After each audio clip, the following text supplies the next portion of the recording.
You think you are weak. You think you just have no discipline. You think you keep failing. That is the story your addiction wants you to believe. Because if you are broken by nature, you never question the thing that owns you. Let me offer a different story. You are not simply an addict. You are a magician. And a long time ago, without knowing it, you raised a familiar spirit. A spirit made of panic and shame and repetition. A spirit you summoned to keep you alive. Now it sits in your nervous system, on your shoulder, in your hands, in your browser history. And it feeds every time you give in. Look at how it behaves. It appears at the same hour, in the same room, with the same emotion curled under your ribs. Lonely, numb, humiliated, bored in a way that feels like dying. We like to say we slip. We say, I do not know what happened. But watch it closely. This is not random. This is ritual. The familiar spirit knows the script. First it whispers, then it tightens. Then your body moves on its own. And afterwards, you say the same words. I am pathetic. I am hopeless. I will quit tomorrow. That is the real spell. Not the substance. Not the screen, the story that keeps you on your knees. Old grimoires talked about familiars. Little spirits that helped the witch. You fed them offerings. You gave them attention. In return, they kept watch. They brought information. They did what you could not do. At first, you owned the familiar. Later, if you were careless, it owned you. Addiction is the same pattern. It started as a helper. You did not drink for fun. You did not binge for fun. You did not scroll for fun. You did it because something in you hurt. And this thing shut the pain off. Even for 20 minutes. Psychology has a boring phrase for this. Negative reinforcement. You are not chasing pleasure. You are chasing the disappearance of threat inside your skull. The alarm system blares. Stress hormones rise. Your heart races. Your mind screams. Do something or we die. You reach for the ritual. You use, you eat. You watch. You click. For a moment, the threat circuit's quiet. The body softens. The world blurs. Relief hits like a holy moment. Your brain takes notes. Ah, this works. Remember this. And it lays down a path. Neurons that fire together, wire together. You repeat the ritual. The path becomes a road, then a highway, then a 12-lane familiar spirit, running through you without asking. At that point, it is not about willpower, it is automation. Habit circuits driving, thinking mind in the trunk. But here is the part that matters. Your familiar spirit was not born in a vacuum. It was born the first time life hurt too much. First panic attack. First humiliation. First night no one came when you cried. First time you realized, I am on my own here. Your body decided, we cannot feel this again. So it accepted a deal. Anything that kills this feeling is allowed. Anything. That deal is the pact. Your addiction is the pact made flesh. Jung would call it an autonomous complex. A piece of psyche that acts like a being. We call it your familiar. Look at what it actually does for you. Beneath the shame, it numbs pain you never named. It gives structure to days of chaos. It adds intensity to a flat gray existence. It gives you rebellion when your life feels fake. It is a solution. A brutal one. But a solution. This is why people drop one addiction and grow another. The spirit just changes costumes. Bottle, work, drama, porn, food, spiritual obsession. Same familiar, new mask. Because the original need never changed. The wound never closed. The pact was never rewritten. Here is the uncomfortable truth. Your familiar spirit may have kept you alive. There are people whose addiction delayed their suicide, whose compulsions gave just enough structure so they did not fall apart completely. If that is you, then hear this clearly. You were not stupid. You were desperate. You used the only spell you knew. Gratitude comes first. Not for the damage, for the fact that a part of you refused to die, but the war that created that pact is over. The danger you adapted to may not be here anymore, yet your nervous system is still fighting it. Every day, with the same old ritual, your familiar is still on guard, knife in hand, watching an empty doorway, slashing at anyone who walks near you. That is what it looks like from outside. Self-sabotage. From inside, it feels like survival. This is why I am an addict is only half true.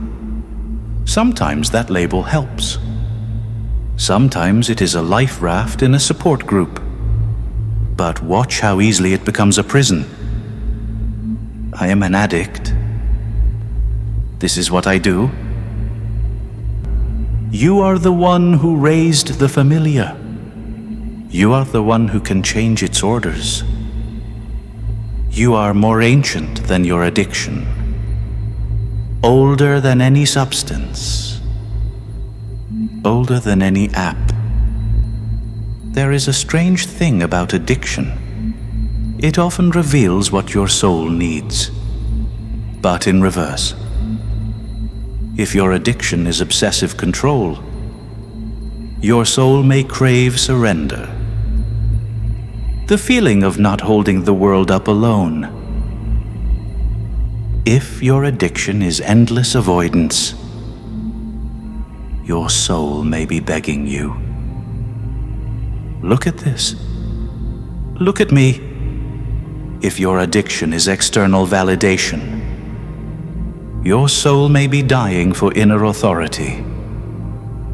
to stop performing and simply be. Every compulsive act is a distorted prayer. The need is legitimate. The ritual is what is killing you. So what do? You do not smash the familiar spirit. You do not scream, "I hate you," at your own nervous system. You learn its language. You ask what job it thinks it has. Then you give that job to something else. Slowly, messily, with help. Let us turn this into a rite. Not a tip list, an experiment. Next time the urge hits, do not obey immediately. Do not also try to outrun it. Stand still. Literally. Plant your feet on the floor. Imagine you are drawing a circle around you. This is the summoning circle. The familiar is invited. But it does not get to ride you yet. Step 1. Name the spirit. Not my addiction. Give it a title. The scroller. The bottle ghost. The siren. The void. Whatever fits. It is a thing beside you, not the core of you. Step 2. Ask one question, out loud if you can. What are you trying to protect me from right now? Not in general. Right now. Wait for the first honest answer. Loneliness, shame, exhaustion, rage, emptiness that feels bottomless. Do not argue with it. Just note it.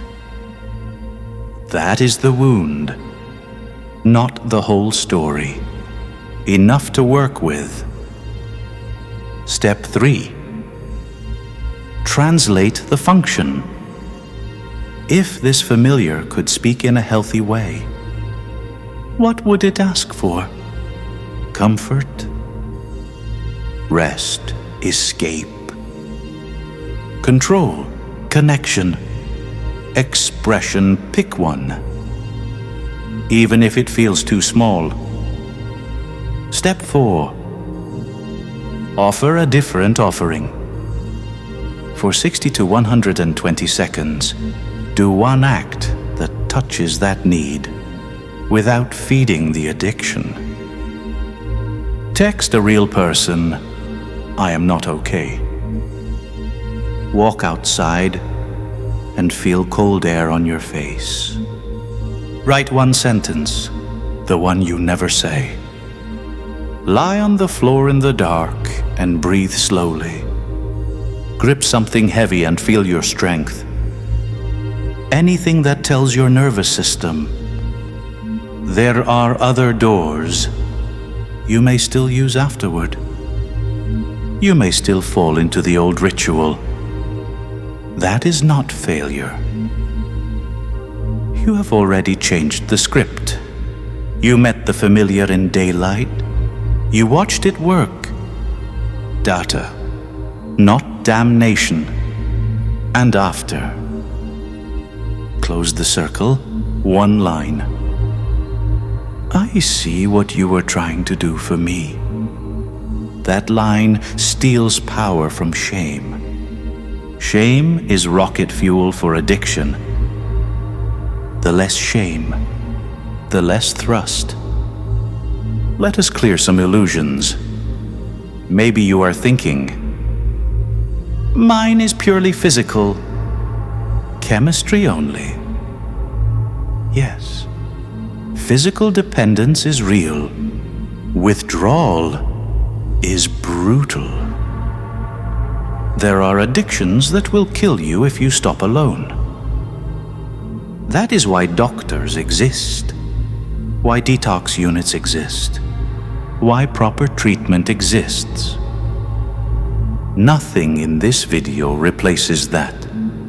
If your life is on the line, get real help. Medical help. Community help.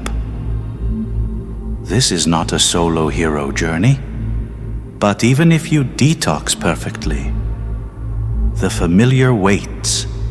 The pattern waits. If you do not change the pact, it will look for a new altar. That is why some people quit the substance, then drown in work, or food or toxic love. Same spirit, different shrine. Maybe you think, if I let this go, I will collapse. I have nothing else. Sometimes that is almost true. Your familiar might be the only intense thing you have, the only ritual that makes you feel alive. If you rip it out suddenly and build nothing in its place, you do not get freedom, you get a void. And the void tries to eat you.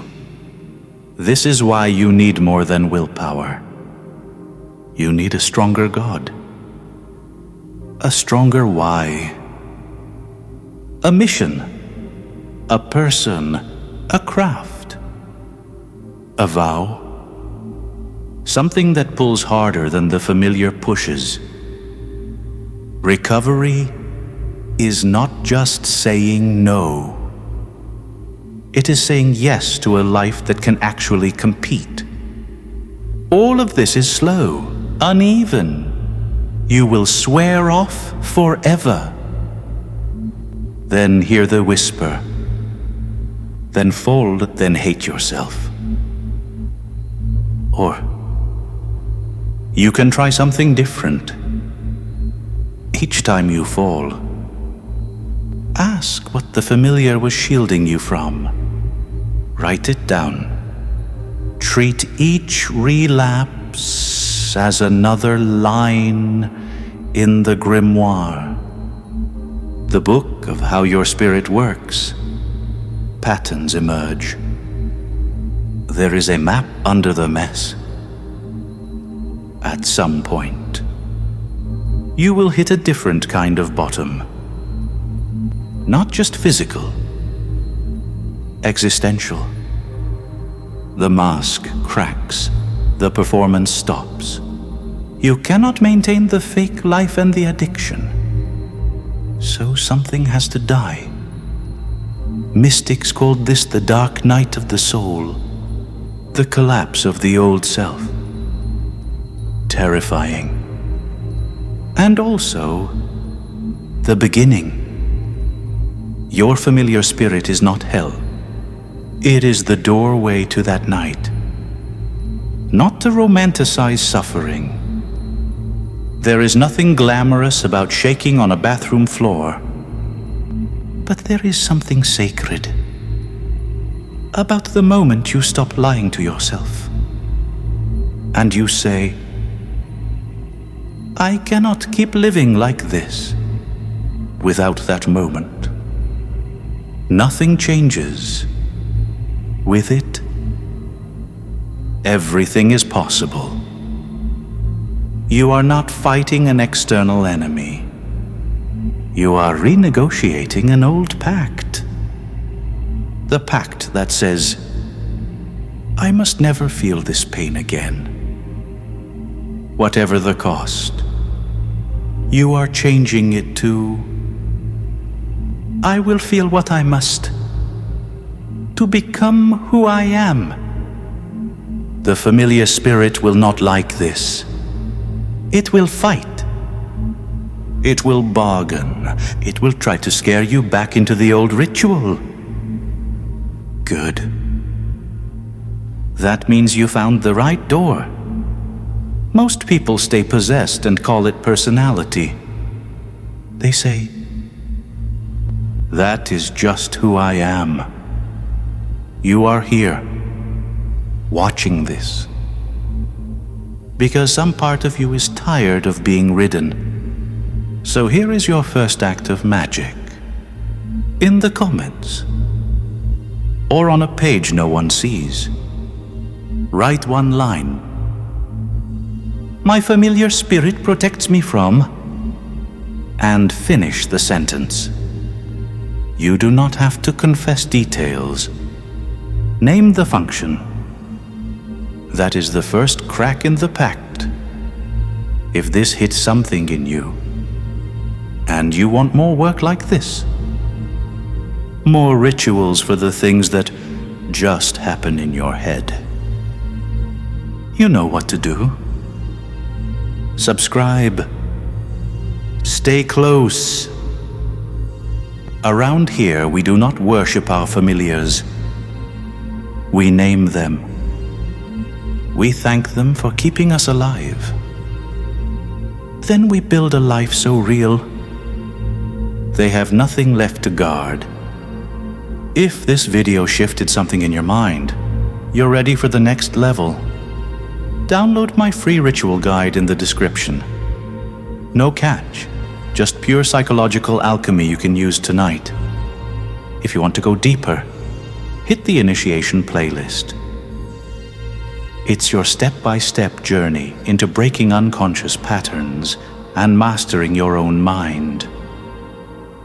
Both links are waiting below. Your transformation starts now. Until next time.